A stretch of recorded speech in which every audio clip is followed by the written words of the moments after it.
Hello and welcome back friends in another very important video from unique life sciences. और इस video में आज हम स्टडी करने वाले हैं ट्रांसक्रिप्शन के बारे में कि ट्रांसक्रिप्शन क्या होता है, कौन कौन से एंजाइम इसमें काम में आते हैं और विशेषतः हम इस वीडियो में देखने वाले हैं कि प्रोकैरियोट्स में ट्रांसक्रिप्शन किस प्रकार से होता है।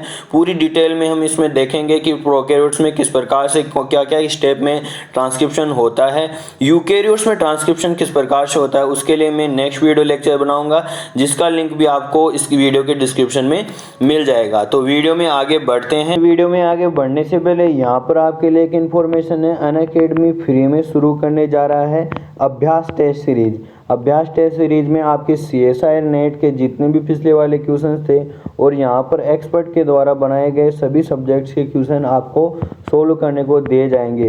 और ये स्टार्ट हो रहा है 10 फरवरी से सुबह 10 बजे से।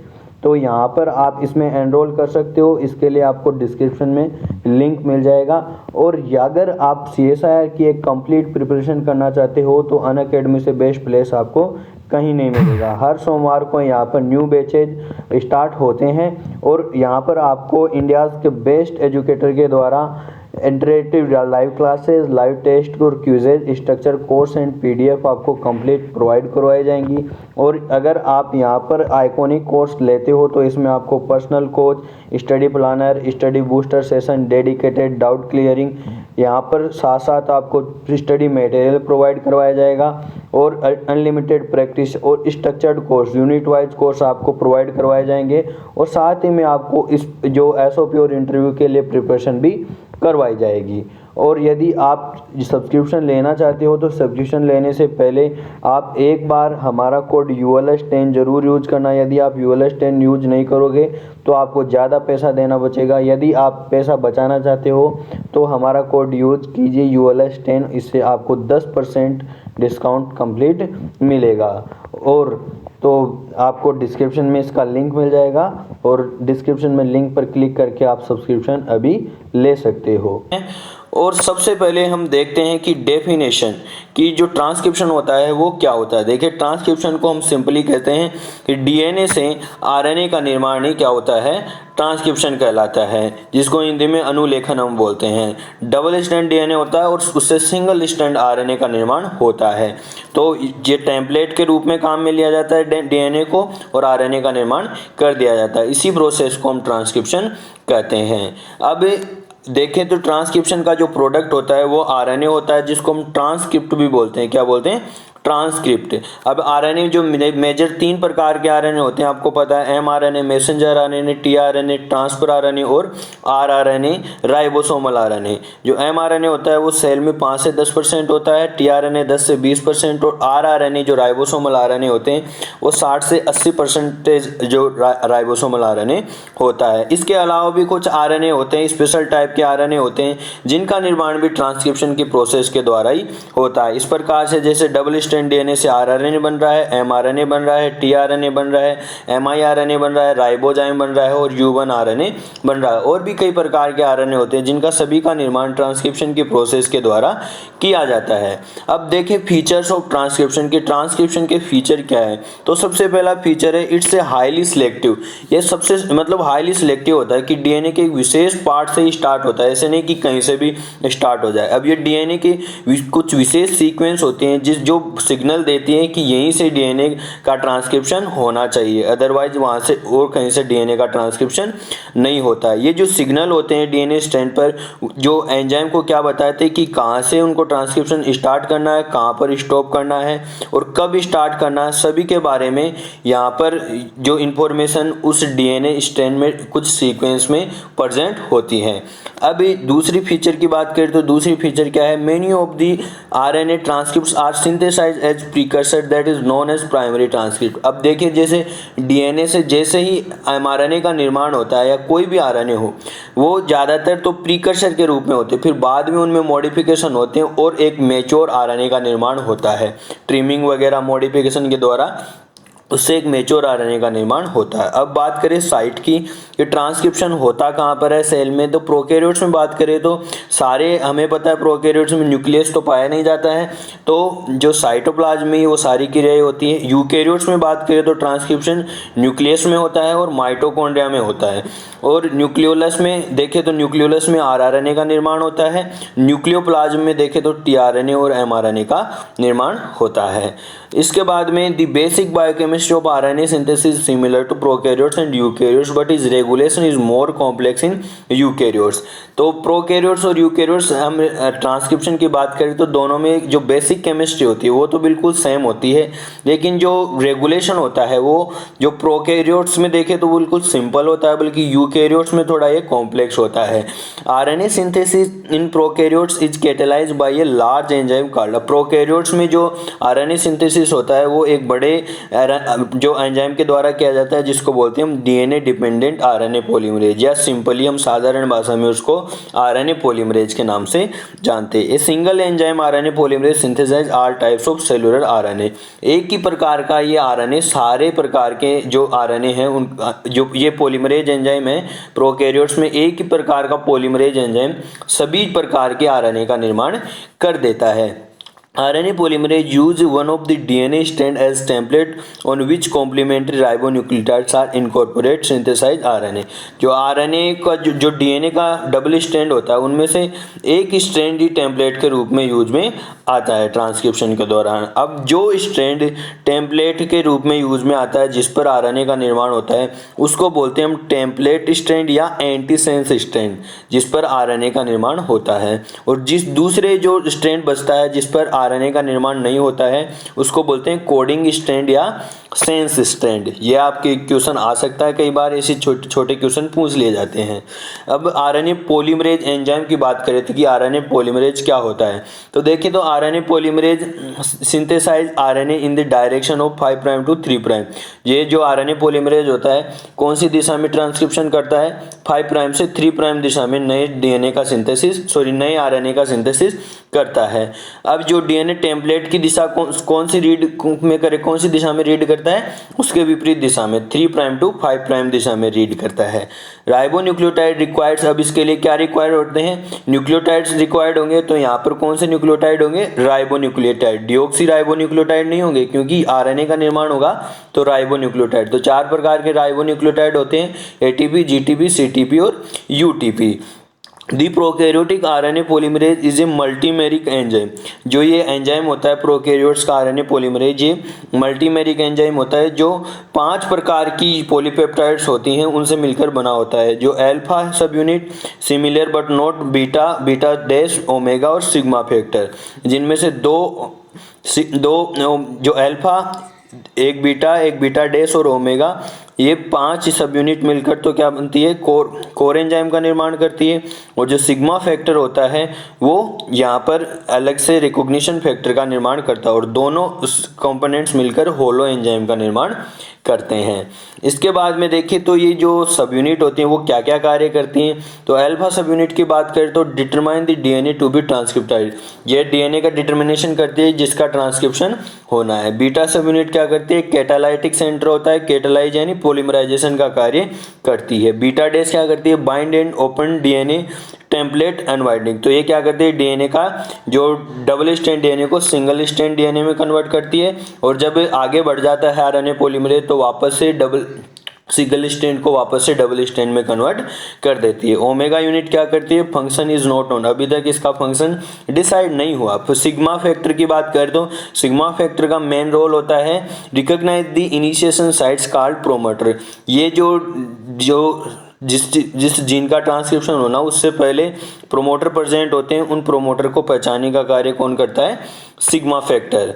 तो अब आरएनए पॉलीमरेज का हम फंक्शन देखें तो क्या क्या हुआ, a single RNA polymerase performs multiple function in transcription process. अब ये एक ही प्रकार का आरएनए पॉलीमरेज होता है जो कई प्रकार के कार्य करता है। जैसे पहला कार्य क्या हो गया, search and binds to promoter site को सर्च करता है और वहाँ पर बाइंड होता है। अनवाइंड से शॉर्ट स्ट्रेच, ये एक छोटे से डीएनए के फ्रेगमेंट को अनवाइंड करता है यानी डबल हेलिकल को सिंगल हेलिक्स में कन्वर्ट करता है। तीसरा कार्य क्या हुआ, हुआ selects correct ribonucleotide and catalyse the formation of phosphodiester bond. ये क्या करता है, जो करेक्ट राइबोन्यूक्लियोटाइड सेलेक्ट करता है, ऐसे नहीं कि कोई भी गलत न्यूक्लियोटाइड जोड़ दे, तो सेलेक्ट बिल्कुल करेक्ट न्यूक्लियोटाइड ये अब वहाँ पर जोड़ता है। तो ये कैसे जोड़ता है, आरएनए एन से एनटीपी जोड़ता है, N+1 PPI 2 फॉस्फेट बाहर निकाल देता है। डिटेक्ट्स टर्मिनेशन सिग्नल, ये टर्मिनेशन सिग्नल का भी डिटेक्शन करता है। और interacts with activator and repressor protein that regulate the rate of transcription. अब ये जो एक्टिवेटर प्रोटीन होती हैं, रिप्रेसर प्रोटीन होती है, उनसे भी इंटरेक्शन करता है जो ट्रांसक्रिप्शन को रेगुलेट करती हैं। अब हमें देखते हैं ट्रांसक्रिप्शन इन प्रोकैरियोट्स की, ट्रांसक्रिप्शन प्रोकैरियोट्स में किस प्रकार से होता है। तो प्रोकैरियोट्स हो या यूकैरियोट्स हो, ट्रांसक्रिप्शन को 3 भागों में स्टेप्स में डिवाइड करते हैं, इनिशिएशन फेज, इलोंगेशन फेज और टर्मिनेशन फेज। इनिशिएशन फेज में क्या होता है, RNA polymerase recognise promoter and start the transcription. जो आरएनए पॉलीमरेज होता है वो क्या करता है, सबसे पहले प्रोमोटर को पहचानता है और ट्रांसक्रिप्शन का स्टार्ट करता है। इलोंगेशन फेज में RNA strand is continuously growing, RNA strand की लंबाई में वृद्धि होती है। टर्मिनेशन फेज में जो ट्रांसक्रिप्शन स्टॉप कर दिया जाता है। अब सबसे पहले इनिशिएशन स्टेप में देखें तो क्या होता है, 2 general types of sequence elements are found. अब सबसे पहले यहाँ पर एक टर्म आया है प्रोमोटर की। प्रोमोटर क्या होते हैं, तो प्रोमोटर के बारे में देखते हैं। जो 2 प्रकार के सीक्वेंस इसमें पाए जाते हैं, 1 sequence element believed is promote initial binding of enzyme RNA polymerase, other element usually high content adenine and thymine. तो यहाँ पर 2 प्रकार के प्रोमोटर हमको देखने को मिलते हैं, आप डायग्राम में देख सकते हो। एक तो देखिए यहाँ पर जहाँ से ट्रांसक्रिप्शन स्टार्ट होता है उसको बोलते हैं हम स्टार्ट पॉइंट, जिसे हम +1 या 0 से शो करते हैं। और इसके आगे की तरफ डाउन स्ट्रीम और इसके पीछे की तरफ अप स्ट्रीम कहलाती है। यहाँ पर हम माइनस में काउंट करते हैं। तो अप स्ट्रीम की तरफ देखें तो -10 अप स्ट्रीम पोजिशन पर एक जो विशेष कंसेंसस सीक्वेंस होती है, जिसको हम प्रिब्नाउस बॉक्स भी बोलते हैं, जिसको -10 बॉक्स भी बोलते हैं। और एक -35 पोजीशन पर पाया जाता है कंसेंसस सीक्वेंस, जिसको हम -35 बॉक्स भी बोलते हैं। तो ये क्या होते हैं, ये 2 प्रोमोटर होते हैं जो प्रोकैरियोट्स में हमें देखने को मिलते हैं। इन प्रोमोटर से जो आरएनए पॉलीमरेज आकर बाइंड होता है। अब आरएनए पॉलीमरेज में भी जो सिग्मा फैक्टर होता है वो इसी प्रोमोटर सीक्वेंस को पहचानता है। अब जैसे ही ये आरएनए पॉलीमरेज जुड़ता है इससे, तो ये आरएनए पॉलीमरेज लगभग यहाँ पर 70 से 75 बेस पेयर को कवर कर लेता है। अब उसके अंदर ये डीएनए की अनवाइंडिंग करता है, यानी डबल स्ट्रैंड डीएनए को ओपन करता है और ओपन कॉम्प्लेक्स का निर्माण करता है। यहाँ पर क्लोज कॉम्प्लेक्स है और ये यहाँ पर ओपन कॉम्प्लेक्स हो गया। अब ओपन कॉम्प्लेक्स बनता है तो आरएनए का निर्माण होना स्टार्ट हो जाता है। और आरएनए का निर्माण होता है तो सबसे पहले जो 2 न्यूक्लियोटाइड होते हैं, देखिए एक ये एडेनिन आ गया और एक कोई न्यूक्लियोटाइड आ गया। इन दोनों, ये जो ट्राइफॉस्फेट के फॉर्म में है, इन दोनों के बीच में बॉन्डिंग होगी। बॉन्डिंग से एक तो ट्राइफॉस्फेट के फॉर्म में रहेगा और एक मोनोफॉस्फेट के रूप में, और 2 फॉस्फेट इसमें बाहर निकल जाएंगे और यहाँ पर आरएनए का सिंथेसिस स्टार्ट हो जाएगा। अब आरएनए का सिंथेसिस स्टार्ट होते ही सिग्मा फैक्टर यहाँ पर रिलीज हो जाता है। सिग्मा फैक्टर रिलीज होने के बाद में आरएनए पॉलीमरेज तेजी से आगे बढ़ता है और आरएनए का निर्माण करता जाता है। अब आरएनए का निर्माण करता जाएगा तो यहाँ पर डीएनए देखिए यहाँ पर ओपन हो रहा है, आगे पीछे से वापस से बाइंड होता जाता है और आगे बढ़ता जाता है। और ये नेसेंट आरएनए यानी नवजात आरएनए बाहर निकलता रहता है। ये जो नवजात आरएनए है, ये नवजात आरएनए बाद में रिमूव कर दिया जाता है। ये इलोंगेशन चल रहा है। इलोंगेशन के बाद में जब टर्मिनेशन होता है तो इसके बीच में एक ट्रांसक्रिप्शन बबल बनता है, जहाँ पर ट्रांसक्रिप्शन बबल का मतलब जहाँ पर ट्रांसक्रिप्शन होता रहता है उसको हम बोलते हैं ट्रांसक्रिप्शन बबल, जहाँ पर एक डीएनए का लूप ओपन होता है और उसमें आरएनए का सिंथेसिस होता है, जिसकी डायरेक्शन होती है डाउन स्ट्रीम की तरफ, अप स्ट्रीम से डाउन स्ट्रीम की तरफ।